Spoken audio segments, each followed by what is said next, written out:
all dentists can do root canals and surgeries? Like, how does it work? Because there's an orthodontist as well, and like yeah, it's interesting. So a general dentist can do a lot of these treatments. at one point, dentists had the highest rate as well. Yo, whoa, you want to get Yeah, straight into that? You want to just like... Look, we're unpacking everything here, man. We don't leave any stone unturned, okay? Yeah. Is it because it's really expensive to set up a chair, or is it more Yeah. difficult to find a good dentist to cover the chair? I think even from the practitioner's point of view, patient experience is a very important thing, right?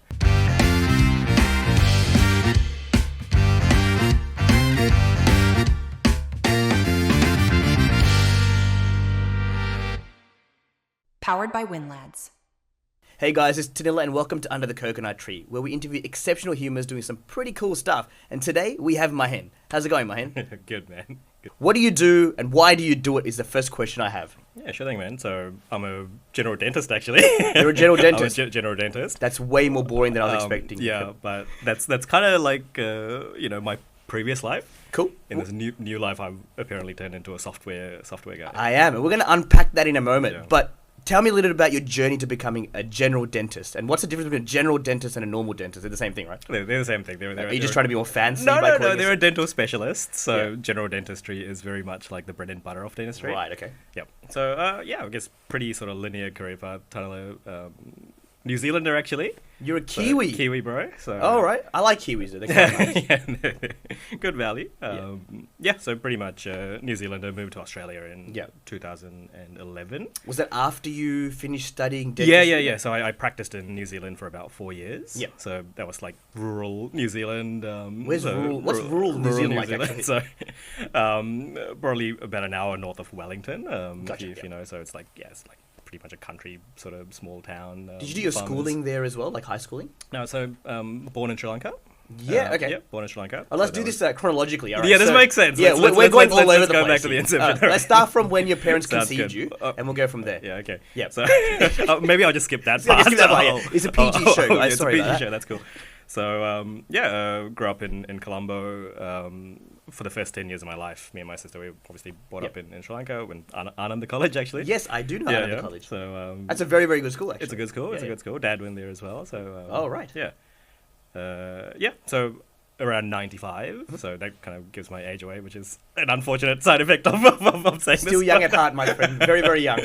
So 95, they move from Sri Lanka to New Zealand, obviously, for multiple reasons, partly economic and partly sort of like, family and very, very, very serious. I think we Yeah, can education and the kids. I all get that it, stuff, all that stuff. So I guess like end of primary schooling, intermediate, and then college. The schooling mostly in New Zealand, and then university in Otago, which is like practically the South Pole. Right down So the southern tip. that trajectory is kind of very similar to schooling in Australia as well, right? Yeah. Primary schooling, secondary schooling, then you go to tertiary education. Is that kind of similar? Yeah, very, very similar. So very why similar. why dentistry? Why did you want to stare into someone's mouth Because for an hour? I didn't get into medicine, man. It's an obvious reason. See, right? I knew that, and you still wanted to be called a doctor, so you went into dentistry. Is that what happened? Yeah, it's like you open the envelope and then out comes you did not get selected into medicine. It's like, crap, what now? What are the options left? What are the options? What's my sixth prerequisite? What's the- Dentistry. Dentistry, yeah. So it was the Yeah, close I like second. teeth. Is that what? Exactly. So, All right, cool. And how long So- is that course? I guess. So when you- it's a 5-year course. So from a personal point of view, obviously, like the second and third year, it was kind of begrudging. But actually, I ended up like really falling in love with dentistry. Yeah. Okay. Cool. At what year? Like third or fourth? year? Yeah, so I think like the theory part of it was the first couple of years, Yep. and that was probably less interesting. So Okay. it was pretty much like. So you want to get stuck in? I think so, man. Okay, I think cool. so. I think it's like the people element that's really interesting. Okay. Where like, I guess I'm kind of fast tracking here, but essentially like with the hand skill stuff, once you get good at it, you can kind of run that on autopilot. Right. Okay. But it's like the complexity of the human being that kind of walks in through the door, and that's the fascinating part, right? Like marrying up their social history, their preferences, all those sorts of things Right. into, like you kind of got to separate the art and the science of medicine. So I that's guess the you sort are of- kind of consulting them in many facets while you talk. I mean, they can't really talk though, right? While you're Yeah, I just realized, how are you talking to these people? with two dentist hands Yeah. and two dentalists? Yeah, it's tricky. So we're kind of good at one-way conversations. But no, honestly, it's the people that really makes the profession, I think, interesting for me anyway. So pretty much 5 years. I think around year 4 is when you really get to start to see patients. Yeah. you know, and the first few sort of, it's pretty daunting. Like the first time you inject it was injecting into an orange because apparently it's got, Orange. it's apparently got the same. What are you sort of, injecting? I'm just like curious. local anesthetic. Oh, okay, So, right, cool. Yeah, that's Sorry, pretty much layperson here. No idea. Yeah, not like the stuff you inject. yeah. Hey, you can't tell her that one. No, it's pretty much local anesthetic into an orange. Apparently, it's got the same sort of consistency as the human gum. Did not know that. Yeah. There's one for you folks. Fun fact, Orange has the fun same fact. consistency as a human gum. Human, Okay. apparently. So that I guess like really teach you the technical stuff in year 4 and 5. But to be completely honest, like the first job I had, like that's where most of my knowledge and it's kind of weird. Like it's more grandfathered than theory because you just need a bit of experience. You need a great mentor. Would you say you learned more first year hands-on working as a dentist than the other 5 years in school? 100%. I would say first Yeah. 3 months of my first job, I Right. learned more than 5 years. Interesting. Yeah. Wow. Okay. Cool. The So theory. then the theory. Okay. When theory versus practice, I think you learn the theory, but then when you put it into practice, it's when it sticks. I feel like that's most jobs, though, right? Like theory guess just so. kind of, at least for me, I was like, theory is so boring. I don't get it. And once you get your hands stuck into it, 100%. you pick it up quicker. You got a bit of skin in the game, and then someone in pain in front of you. I mean, pun intended for you. There's literally skin in the game, right? Skin in the game. Yeah, that's kind of skin skin. in the teeth. Yeah, I guess. It's close enough. Makes sense. I mean, unless you missed it, so you don't want to do that. Yeah, right. Okay, so then you worked as a dentist for a little while, and that was in New Zealand? In New Zealand, bro. Yeah, so Okay, that cool. was 4 years in this like kind of rural-ish town called Levin, which is pretty like low socioeconomic, lots of indigenous populations. So in that demographic, it was like really fascinating to see like the inequality and essentially how poor oral hygiene, poor habits, especially like poor dietary habits around like lots of carbonated drinks and sugar. Okay. So all these things, plus like it didn't have any fluoride in the water. Yeah. So a bunch of like public health stuff meant like that population had like really poor health. Right. So Overall. Yeah. Plus like we were pretty much like one of the only dentists in town. Right. So like literally, day 1 of my dental career, I was booked out for like 8 weeks. Yeah, okay. And in Melbourne CBD, which is where my practice is at the moment, I'm like booked maybe like a couple of weeks in advance, and that's after 10 years of being there, right? Yeah. So in rural, like the game is completely different, where I'm booked out for, freaking 8 weeks on day 1, but I'm like removing teeth all day because the demographic has such poor teeth. Because from the carbonated drinks or Poor management. oral hygiene, kind of like lack of value in spending money on their teeth as well. They would rather just like remove the tooth rather than like restore it, with the fillings, or if it gets complex like root canal, crown, all that stuff, right? Yeah, okay. It was very daunting. Like they just chuck you in the deep end, and there's like no specialist that you can refer to, hence the general dentist specialist thing. Okay. So general dentists have to do surgeries, like root canals, like stuff that I would refer out even as like a dentist with 15 years experience now. Yeah, right. Pretty So much. not all dentists can do root canals and surgeries? Like, how does No, it work? they Because there's an orthodontist as well, and like... It's interesting. So a general dentist can do a lot of these treatments. Yeah. But so like an orthodontist has 3 years extra training just Right, doing orthodontics. So it's like 5 years for a general dentistry plus 3 for ortho. Yeah, you guys are starting from almost 10 years out of high school. Something like that, yeah. Yeah. All right, cool. Okay, so fast forward to now you're in Melbourne. You came to Melbourne. Yep. Did you come straight to Melbourne, or did you go somewhere else? No, straight to Melbourne. So Straight to Melbourne. 2011. From Levin, is it? Or? From Levin, yeah. Yeah, okay, from cool. Levin. Why Melbourne? Oh, just a bunch of us. Like it was meant to be like a 1-year experiment. Tense. Yeah, okay. And then what happened? we were meant to go back and start a family back in New Zealand. So tell me what flipped here. Melbourne's like an amazing city, man. Like it just really gets into your veins. I think like the Yeah, okay, culture cool. and the coffee like actually got into the veins. Yeah, okay, cool. I saw you down in that coffee before, man. Yeah. No, exactly. I don't So- think your dentist would be too happy you drinking that much coffee. Oh, That quick, man, it's to always be honest. whitening. It's fine. Like you're always just like, oh, Coffee doesn't do as I damage, it say, just- not as I do. It just stains. It's fine. Just do some whitening. All right, so you came to Melbourne, fell in love with the place. Yep. You came with your partner, or what happened? Yeah. So we actually just got married. So we went to the Cricket World Cup in 2011. Right. Okay. Yeah. So during that time, we got married in Sri Lanka. That's a good time to get Yeah, married so to. Yeah. like let's go to Melbourne, kind of live there for a year, and then go back and start a family in New Zealand. But it just turns out like we just kind of got stuck here, You're stuck here. partly. Yeah. Right. And is your partner a dentist as well? No, she's a physio. She's a physio. Do you guys Yeah. like in health stick together? Is that what it is, or just worked out that well? We met in university. So, met- okay, so cool. Okay. Dunedin is very much like a health Yeah. health professionals focused university. Gotcha. Cool. Yeah. So All right. So then you came to Melbourne in 2011, fell in love with the place. Yep. You're working as a... Did you find work quite easily, or...? No. Right. So, well, yes, but finding good quality work was really difficult. You didn't want to go rural, did you? No, I think we wanted to experience the city, hence why we were kind of... But, like, the beauty of a rural town is, like I was saying, like, the mentorship and the culture of the practice is very wholesome. Yep. It's very patient-centric. Okay. Whereas, like, my first job when I got to Melbourne was, like, it's a corporate job. And Oh, all right. of a sudden it's like, hit these KPIs. And I'm like, what's a KPI? Hold on, there's KPIs in the healthcare system? Yeah, 100%, man. 100%. I feel like that should be the only industry where there shouldn't be like KPIs. You'd think that, right? Because, I mean, health should not be KPI. In my opinion, anyway. What would I know? I'm a layperson, but I feel like that should be an exception. Absolutely. I mean, KPIs, like, this is me well down the track here. I think KPIs are interesting because they can be positive KPIs, but financial KPIs are, I think, very dangerous. Oh, I just but assumed we'll get to that. And but those were the metric that I sort of had to hit when I was, like number of patients you got to see per day. Yeah, man. Yeah. So it's pretty much like you got to make X amount of dollars per day, do X amount of crowns per month. Gotcha. And so. And did you get a? This is like probably sounds like a silly question, but did you get a bonus if you hit these targets? So the incentive structures are like commission based anyway. Yeah, right. So like you just get like the typical structure for a dentist is you get 40% turnover if you're an associate dentist. Cool. Associate is entry level, right? Entry level. Gotcha. Yeah. So most dentists aren't employees; they're contractors. So they work on like an ABN or something like that. I'm assuming. Yeah, something like that. Yep. Cool. All right, cool. So you get 40% of the turnover. But essentially, like, if you don't hit the revenue metrics, if you're, like, not comparing well against others financially, then, like... Get the boot? Yeah, you could get the boot, but essentially, like, hey, why aren't you sort of... Why aren't you making my business money? More money? Yeah, what's wrong with you? Exactly, and, like, that was kind of jarring from a personal perspective because well, for me, I got into dentistry because I didn't get into medicine, but, the reason I wanted to get into medicine was to, like, make a difference Come on, man. Dentists make more money than doctors initially, don't they? So I think that's a bit of a misnomer these days. Like, dentistry is hyper competitive. Like, I think that stereotype used to be true.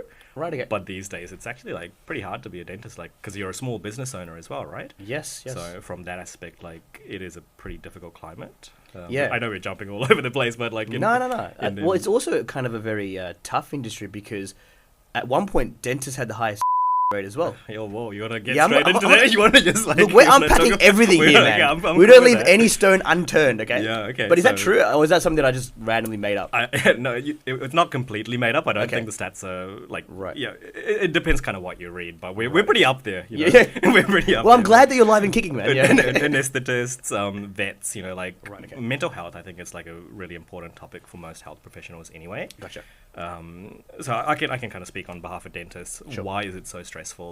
I guess, like, you got the small business owner aspect, that's stressful, like, plus you're a practitioner, plus, like, if you, I don't know, like, patients a lot of the time expect their dental work to, like, last a lifetime. Yeah. It's like... I actually... right? I actually thought that too, because you guys charge an arm and a bloody leg, that's why. I mean, it's expensive to provide dentistry as well, right? I'm going to have a go at you, but I love what you do.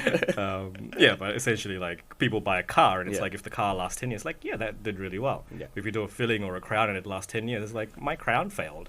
It's like, can you replace it for free? Yeah, okay, gotcha. It's like, it's something mechanical that you use, like, how many times a day do you think you bite? Like, how many, chew you? 100, 200, I don't know. I would say minimum, right? Yeah. So after all that usage, if restoration fails, then the patient still feels like a bit entitled.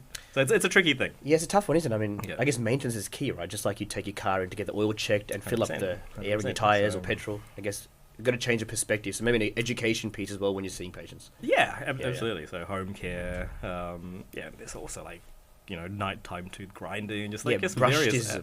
Bruxism, that's what it is, yeah. So there's a bunch of stuff that's kind of beyond the practitioner's control, but these are all like, and it kind of adds up, right? And then you've got to manage your staff. Yeah. That's when you become a business owner. Yeah. So which is what I want to ask about next, but sorry, go on. No, go on. Yeah, no, so I was going to actually ask you. So you worked as an associate, you picked up some valuable skills, or invaluable skills, I guess, and then you set up your own clinic in the middle and the heart of the CBD it's a pretty in dumb Melbourne. thing to do, to be honest. I think that's incredible. But look, tell me a little bit about how that came to be and the risks that it took, because I know, I'm in finance myself, so I know the rent and the cost of things like that is ridiculous to do that. And for someone that's somewhat recently moved to Melbourne from a small town like Levin, so how'd you get there, man? We started the clinic in 2014, so there was this like buffer period of like 3 years where I really got to know Melbourne. Sure. So yeah, pretty much the motivation for starting it was like I was really pissed off with corporate dentistry, right? Like I don't want to hit KPIs, or answer to like. Well, thank you from all patients. Yeah. Yeah. So 2014, my wife and I, we decide like we want to start a dental practice. I think, to be honest, like the city was an ego-driven decision. So I just like always had the dream of practicing in the city. So it was like very irrational. Like it wasn't like a growth suburb that it would have made sense to start a practice. But it's always busy there.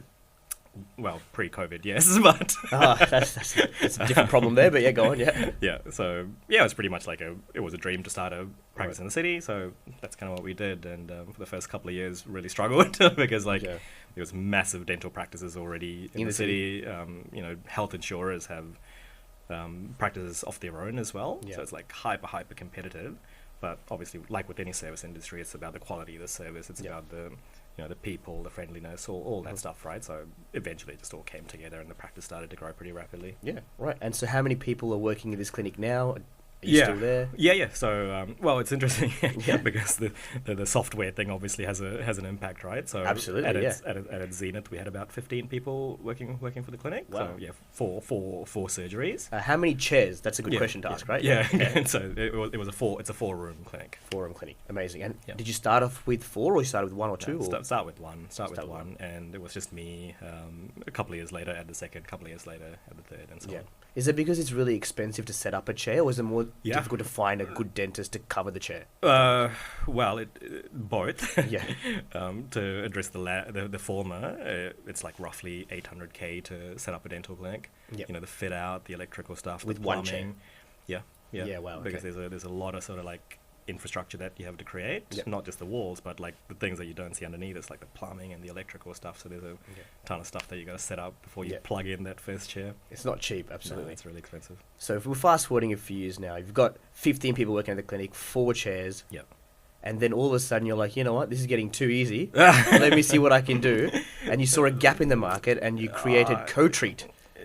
Yeah, I don't think it was really, again, I don't think it was entirely a rational decision. Dan's like, it wasn't like a This seems to be a common theme in this catch up with you, I think, Tell me how it all came to be. I think I'm like kind of more purpose driven than like rational.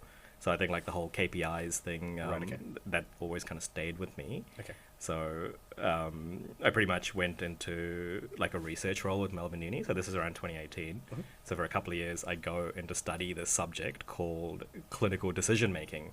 Is that specific to dentistry? Or? No. Okay. So it's essentially like for medicine, but it comes from this wider topic called decision making under uncertainty.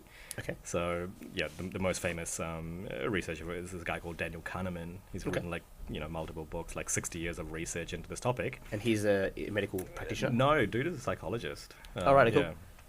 So it's somewhat a medical. Let's not go there. Okay, cool. Just like dentists, Dentists it's like and doctors. It's a dentist, a doctor, a psychologist. I don't know. So this guy, Daniel Kahneman, he did like 60 years of research around like this process of how humans come to decisions, right? Okay.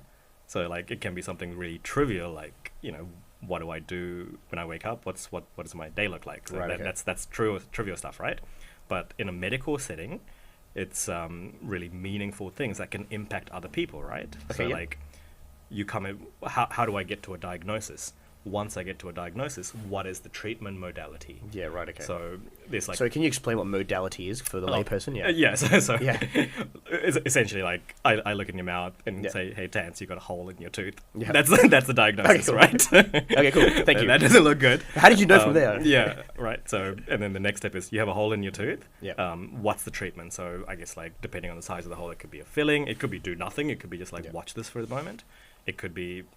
might do a crown, like depending on so that's the treatment. Gotcha, yeah. Cool, gotcha. So practitioners have to constantly come up with these decisions of diagnosis, of treatment, and we're having to do this 20 times, sometimes a day, under time pressure, under like business pressures. So it's like decision making under uncertainty. It just leads to like a lot of sort of like predictable, I guess, errors, which can be very harmful for patients if you don't have control. And incentive course bias is a massive one, right? Like, right, okay. So yeah, that's the whole KPIs, financial KPIs thing. Yeah, if you churn through numbers, right? If you have a clear incentive, if you have targets to hit, the sad truth of capitalism is like you have to keep your job, you know, Yeah. like, and I mean, I've kind of softened my stance on this a little bit because since I've started my own business, right, like I know how much money I need to make every, like you said, CBD rents. I know how much money that needs, so it's like, it's a It's real high. tricky one. It's Yeah. it's really tricky, you know, like and then you got finding 15 staff as well. So finding the like win-win between like great patient outcomes, but also ethical revenue generation. yeah, okay. So this is like a really tricky win-win. It's a bit of a sliding scale, I guess. Hmm. Right. So then co-treat was to kind of streamline that process of Yeah. So coming to a solution of a problem. Or yeah. what was So it?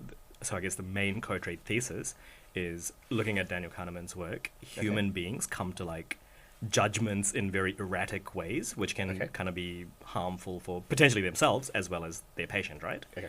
So the thesis of co-treat and I guess like the technology that enables is it's computer vision. Okay. So dentistry, it happens, is like incredibly data rich.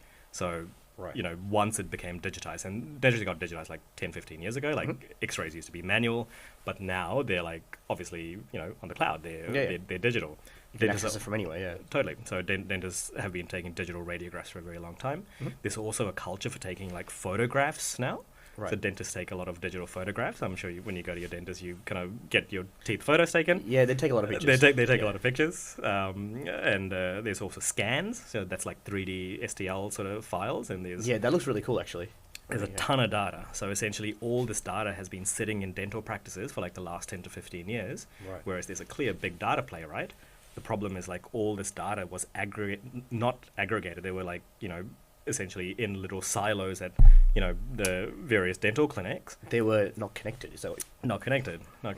Yeah. So essentially what CoTreat has done is like through software integrations and various things, we have aggregated a lot of this, you know, siloed data. So every dentist, let's say, has like 50,000 images. Yep. That's not enough to like train computer vision models, right? So we've aggregated data from many dentists, both from private, both from public. And essentially we've trained computer vision models for radiographs and photographs. Yeah. So coming back to the problem, which is like how erratic human judgment is. Okay. It's like using computer vision to come to kind of more predictable decisions around what is a diagnosis and potentially what is a treatment plan. So Right. the word co-treat comes from collaborative treatment. Yep. So we're not here to replace human judgment, rather we're here to like augment human judgment. So Okay. what we want to do is like, rather than AI makes a lot of errors, humans make a lot of errors, but Yep. together, hopefully, you know, It's a it'll be a better outcome both from a harm prevention perspective Okay. and also from an ethical revenue generation perspective. Right. Okay. If I was to paraphrase Yeah. what co-treat is, and then correct me if I'm wrong, Yeah. essentially is an AI software Yeah. that integrates various different bits of information across different systems or CRMs that dentists currently use, Yeah. so that every dentist has access to all these different bits of information Yeah. on one platform. Correct. Yeah, something like Okay. that. So obviously we're still fairly early on in the journey, so it's Yeah. not like we've got customers in the thousands. So there are roughly 8,000 dental practices in Australia. Yeah. Obviously, like, you know, many more overseas. Yeah. So we're still very much an Australian company that's kind of in the startup mode. I don't think we've quite reached the scale up mode. Okay. Yeah. So essentially, it's a tech company. Yeah, yeah. In startup mode. Actually, that leads me to a very important topic I was going to Mm. ask next. Now, I did read about co-treat a little bit. Yeah. There was some investing going on through venture capitalists or angel investing. Yeah. Tell us a little bit about how that came to be and why you felt co-treat required to do this. Is it because it's expensive, or Yeah. was it difficult? And also, secondary question: was Yeah. it difficult to go down that part through VCs and angel investors? Yeah. So I'll answer that question in the right order. So Sure. the capital was absolutely necessary to build the team because Yeah. I'm just a dentist, right? I'm not gonna, you know, be able. Yeah, you're a to dentist. You're not a billionaire. Well, yeah, obviously no expertise to train computer vision models or various the other technical talent that's needed to start this company, right? So I bring the clinical expertise. Sure. So essentially, I have a co-founder who brings the sort of AI and technical expertise. So we were the two sort of founders. Yeah. And then we've built like an MVP model. So around 2021, we had like a very basic computer vision algorithms and a very basic product. Right. Okay. And then we kind of shopped it around to angel investors and VCs and essentially like sold the idea. Yeah. Yeah, we kind of only have like 6 customers right now, but look, there's something interesting here. Yeah. Um, 6 is better than 5. yeah, And you better gotta than start 0. somewhere. Definitely Exactly better right, than yeah. 0. So we kind of sold the idea of the problem. I think like any founder, if they really want to stand a good chance of raising, you have to get really good at framing the problem and building a story around the problem, right? And something that really grabs the hearts and minds. Belief. Yeah, belief. And decision making. Investors make dumb decisions too, so They do. so as much as you can appeal to the human emotional side, especially around purpose-driven companies. So in the really early days, like they don't have metrics to judge the success. Like we don't have revenue, we don't have like usage metrics. So essentially, you have to tell them a story around the purpose and what it is you're trying to achieve in 10 years. These are the dentists that you're going out to essentially sell your product to, or the... Oh, so I was talking more about the investors. Investors, more about the investors. I don't think the customers really care about your story. They just care about like... Does it help me get better SLAs or whatever it is, right? Or look after my patients better, help me run my business better. One of the two. So the money was raised. We made a decision to raise the funds like 2 years roughly into the journey. It was pretty much like build the team, accelerate the growth, kind of train the models better. So that was, I think, a bit of a necessity, Tans. Like you just can't compete with, like well-capitalized US competitors if you don't go the VC route. It obviously has its negatives, right? Like once you have investors, you got to play a very different game. It's like, also expectations, right? Expectations. You have to be like very transparent in the communications. Like there's a lot more responsibility, right? Like in the very early days, it was like pretty stressful trying to keep all these like professional investors happy and making sure the company direction is correct. But I guess like anything, you sort of eventually learn to live with it. I have a bit of a question. So when you're going down the VC or the investor route, do you have to give up some equity? Yeah, of course. Explain to us and everyone watching. So it's not a loan or it's not a grant. I mean, there are grants, right? There could be grants, The government can do grants, but I guess like venture capital, high net worth investors, those are the sort of two target groups that we had. Those guys. How much were you willing to relinquish is another question that I'm really curious about. The VC game, you pretty much have like rounds, right? You got a pre-seed round. That's usually like pre-product, pre-revenue. You go pre-seed, seed. And then after that, you go Series A, Series B, Series C, blah, blah, blah. Gotcha. The rough rule of thumb is at every round, you give up about 20% of the company. Right, okay. So if you can do... So the game as a founder is like to give away less at each round. Yeah, okay. So tell the story better, ideally show metrics, ideally show excited customers, and try to relinquish less early on so you have more of the company later on at a much higher valuation. Gotcha. So for example, like our pre-seed round was only like a 3 mil valuation. So it's like, in startup land. What do you mean only 3 mil? Like, in startup land, that's actually... is that low? That's really low. Oh, okay, cool, interesting, okay. Yeah, so pre-seed is really low. And then our seed round was at like roughly a 9 mil val. Right, cool. So that's good. That's good. You tripled? Tripled, yeah. I mean, I'm not a genius. But essentially, like, you have to relinquish, to attract investors to invest at those, you've got to relinquish, like, some percentage that they're excited some kind of control, I guess.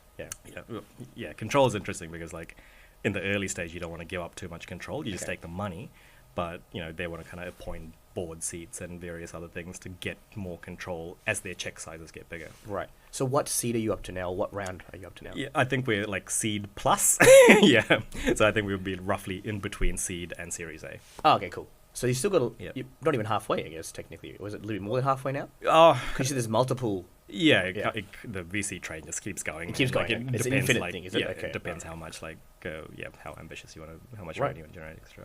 I guess if you could explain or sell Co-Treat, right? So whether it's just the layperson like myself that has no idea, but we go to our dentist twice a year or whatever it is.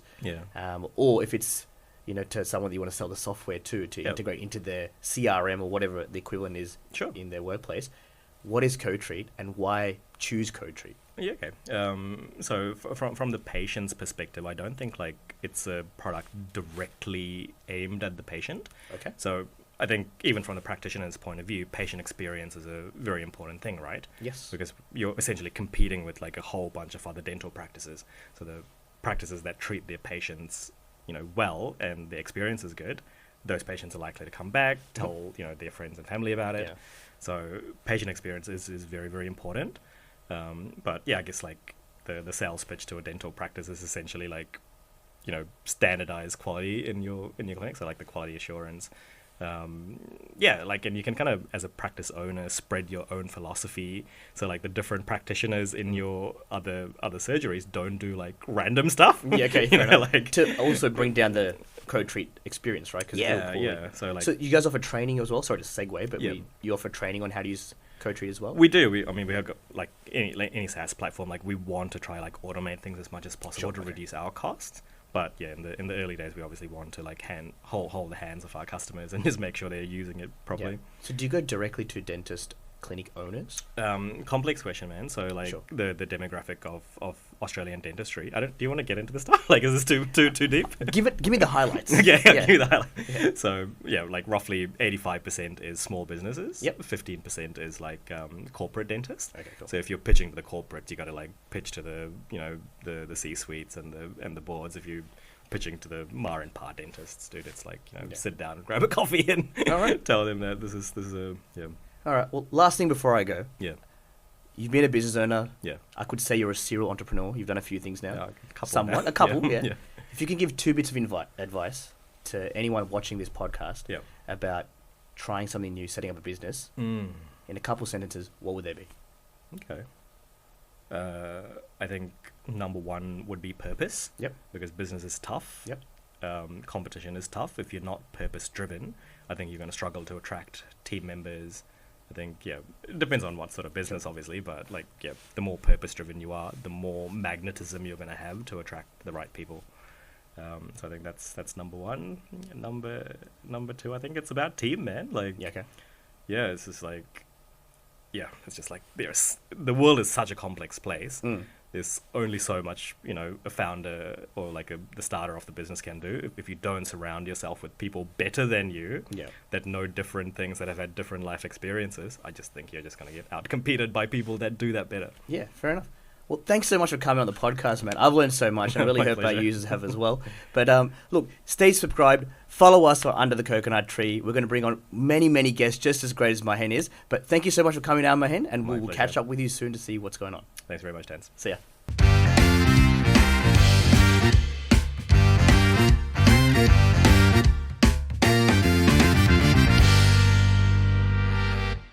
Powered by WinLads.